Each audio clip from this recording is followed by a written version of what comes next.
When we added MDMA, What will you do? went up to 61%. Hell yes. But I saw a bird that morning. He made the first blues in 200 years. Chances are that either you or the person sitting next to you is going to experience at least one significant trauma in your lifetime. Now, whether it's war or sexual assault or military combat, violent crime, natural disasters, persistent economic disparity, lightning bolts, car accidents, or a million other things, our chances of experiencing at least one traumatic event in our life are about 50-50. Now, fortunately, most of the time, most of us are able to make sense of those traumas and to integrate them into our sense of who we are and how we live our lives. But for the rest, about 1 in 12, trauma is a lot more than a memory. It's something that they have to live with every single day. Today I'm going to tell you about a new approach being developed to help people overcome deeply ingrained trauma. And it involves only 3 administrations of a drug that's been around for over 100 years. Now, sometimes, especially for traumas that involve a real or perceived threat to our lives, that trauma gets deeply ingrained in our bodies and our minds. For example, when I was 3 years old, about this tall and 30 pounds, I was pounced on by a very playful Saint Bernard, about this tall and 200 pounds, looked like this. For the next 10 or 15 years, every time I heard the jingle of a dog collar or the pitter-patter of dog feet, I would feel my heart rate increase and my blood pressure go up, and I would just run screaming for the nearest playground structure or adult or tree or anything I could get up to get away from it. Now, over time, that reaction faded as I myself got much bigger and learned to play with dogs. But still to this day, every time I'm around a larger aggressive dog, I'm on high alert. That's called trauma. The lasting response that stuck with me for so long, that's often called post-traumatic stress. Post-traumatic stress disorder is different.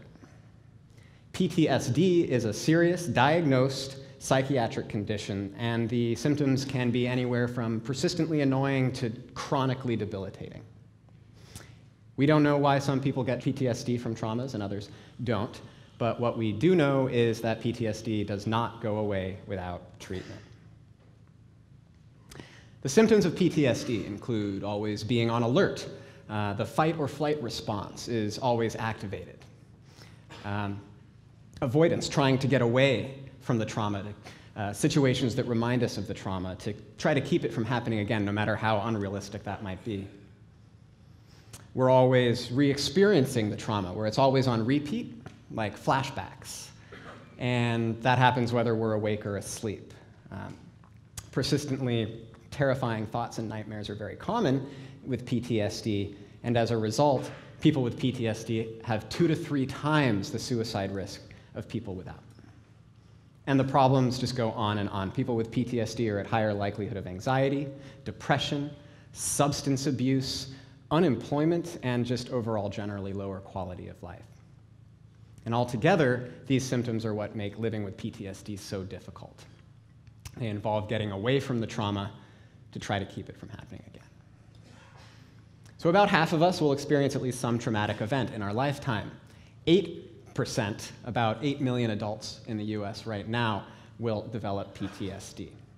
Women are twice as likely as men to develop PTSD from trauma, and among Iraq and Afghanistan veterans, as many as 20% have PTSD. Now, the economic costs are also severe. In 2015, the US Department of Veterans Affairs was giving disability payments to 868,000 veterans with PTSD at a cost of over $17 billion per year.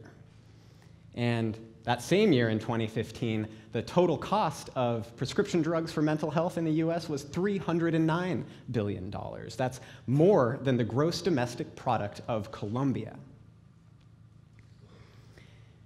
When you have PTSD, your brain and your body are constantly sending you reminders of the trauma, like you're stuck in a horrific version of Groundhog Day. And that's part of why psychotherapy for PTSD can be so difficult. It's that looking directly at that trauma is just too much to bear without help. Now, psychotherapy does work for some people, but it usually takes a very long time, and as a result, it's very expensive.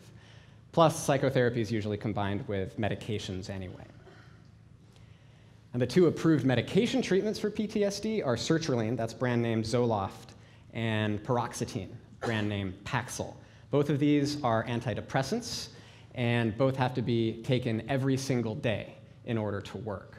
They're prescribed to control symptoms, not to get at the root of PTSD.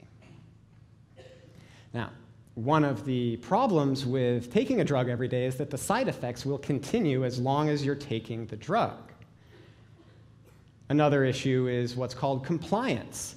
We have to remember to take the drug every single day on a schedule. And for somebody living with PTSD, as of course for the rest of us, it can be hard to remember to do anything on a daily basis, much less take a little pill. Toxicity can be an issue. You can combine them with the wrong other drugs or take too much. It can have serious and sometimes fatal consequences when combined with certain other prescribed drugs. And now it's known that if you stop taking them too suddenly, the risk of suicide goes up even more. But I think the most important thing with antidepressants is most people still have PTSD when they're taking them. They may be feeling a little bit better, a little bit less avoidant, a little bit more able to sleep, but they still have PTSD. So how can we get at the root of treating trauma? MDMA, or methylene dioxymethamphetamine, was first created in 1912 by the Merck pharmaceutical company, which patented the drug but never found a use for it. In the 1960s through the 1980s, MDMA was used in psychotherapy by therapists to treat a variety of mental illnesses until in 1985, responding to increased concerns over recreational use and abuse, the DEA moved to criminalize it. Now, MDMA has never before been approved as a medicine. It's never been developed before in clinical trials. So if it is approved, it would be a generic drug. Now, despite some fairly sensational headlines you may have seen, and despite what your drug dealer will tell you, MDMA is not ecstasy. What is sold as ecstasy or now Molly on the street illegally usually contains other drugs, rarely contains MDMA, and often in dosages that are dangerous or unknown. So these two are just simply not the same drug. Pure MDMA, when combined with psychotherapy, has actually been shown in some early clinical trials to be very effective for reducing PTSD symptoms and keeping them away. In this treatment, MDMA is not used as a treatment in and of itself. It's used to enhance the effectiveness of psychotherapy for PTSD. MDMA-assisted psychotherapy is a treatment that happens in a clinic under therapeutic review with trained and licensed therapists, and is very much not a take two and call me in the morning kind of situation. So for example, nobody would ever get a prescription for MDMA to then go fill at a local pharmacy. MDMA-assisted psychotherapy is given in 3 psychotherapy sessions with MDMA over a 10-week course of psychotherapy. So people only take the drug 3 times. In these early clinical trials, 100 participants were treated with either MDMA-assisted psychotherapy or placebo plus psychotherapy. In those trials with placebo, 23% no longer qualified for PTSD after 3 treatments. Now, those are actually pretty good results by clinical trial standards, but when we added MDMA, that 23% went up to 61%. 61% after just 3 sessions no longer had PTSD. Now, they didn't just see their symptoms reduced. These people didn't qualify for a diagnosis of PTSD anymore. Now, with no further treatments, 1 year later, that number went up to 68%. They didn't take the drug again, but kept getting better. Something inside of these people had changed. They'd tried other treatments. They'd tried medications. They'd tried psychotherapy for PTSD, and they hadn't worked for any of these people. And significantly, they had suffered from PTSD for an average of 19 years. Now, MDMA does have side effects, and it's definitely not for everybody. Most of those side effects, though, they go away after the drug effects. wear off, about 4 to 6 hours in psychotherapy. And high blood pressure and body temperature and heart rate, that's not a problem for physically healthy people, a lot like running around the block or jogging up a little hill.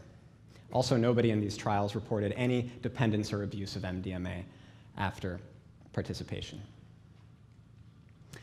So, antidepressants target a single brain region, the serotonin system. We don't know how they work. We don't know how MDMA works either, but there are some theories to account for its effects. One is that, like antidepressants, MDMA also works on the serotonin system, which in the context of psychotherapy can improve mood and improve memory, helping people access deeply held memories in therapy. MDMA also prompts the release of dopamine in the brain, which can improve focus and motivation for long psychotherapy sessions of 4 to 6 hours. MDMA also prompts the release of hormones that are naturally occurring in the human body. These hormones can improve trust and improve the alliance between therapists and the patients. And then finally, MDMA directly reduces activity in the part of the brain associated with the fight or flight response, making it easier to talk about scary emotions in a calm way. Nicholas Blackston is a US Marine Corps veteran who served 2 tours in Iraq. He was a Humvee turret gunner, and when he came back, he suffered from severe PTSD and uncontrollable rage at what he had done and what he had seen.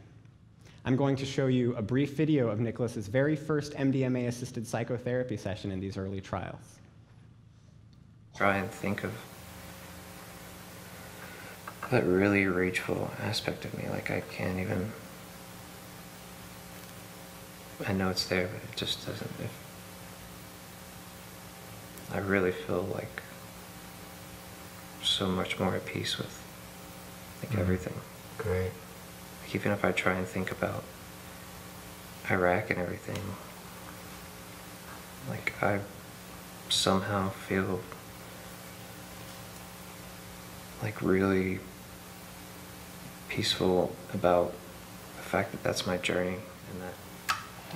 Yeah, thanks for sharing that. When I try and think, you know, am I going to be able to hold on to this, this understanding and this somewhat of wisdom, this knowledge that I have now. I mean, just asking myself that question, I feel like it's so profound that I don't think I could really forget it. With the help of the MDMA, in combination with psychotherapy, Nicholas was finally able to have compassion for himself and to hold that feeling with him. And 6 years later, Nicholas still has no PTSD.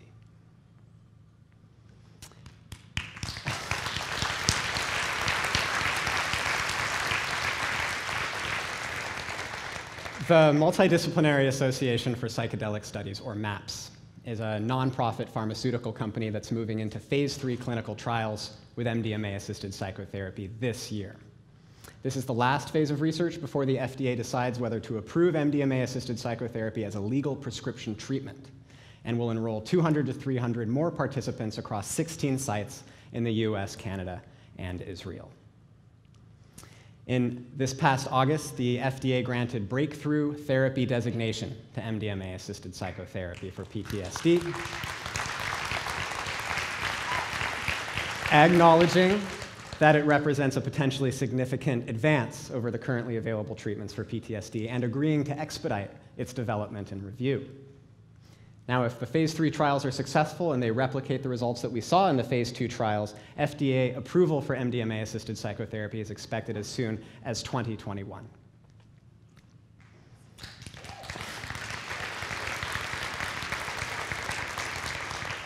As with any new treatment, it's important to balance the risks and the benefits. Now, MDMA-assisted psychotherapy will only be available under therapeutic supervision from trained and licensed therapists in certified clinics. Also, patients will have to go through thorough safety screenings to make sure that they don't have any conditions that would make MDMA too risky for them. MAPS is undertaking this research using a nonprofit public benefit corporation model. For now, raising the funds through donations, but once MDMA is approved, the income from the training of psychotherapists and the sales of MDMA will go to further support more nonprofit research into the use of psychedelics to treat a variety of mental illnesses.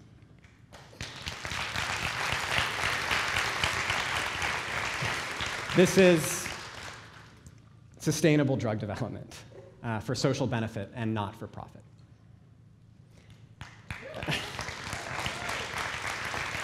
I am, like you, so excited to see that we're going to have so many more opportunities to treat millions of people suffering from PTSD in the very near future, and ultimately to help more people live happier lives with fewer drugs.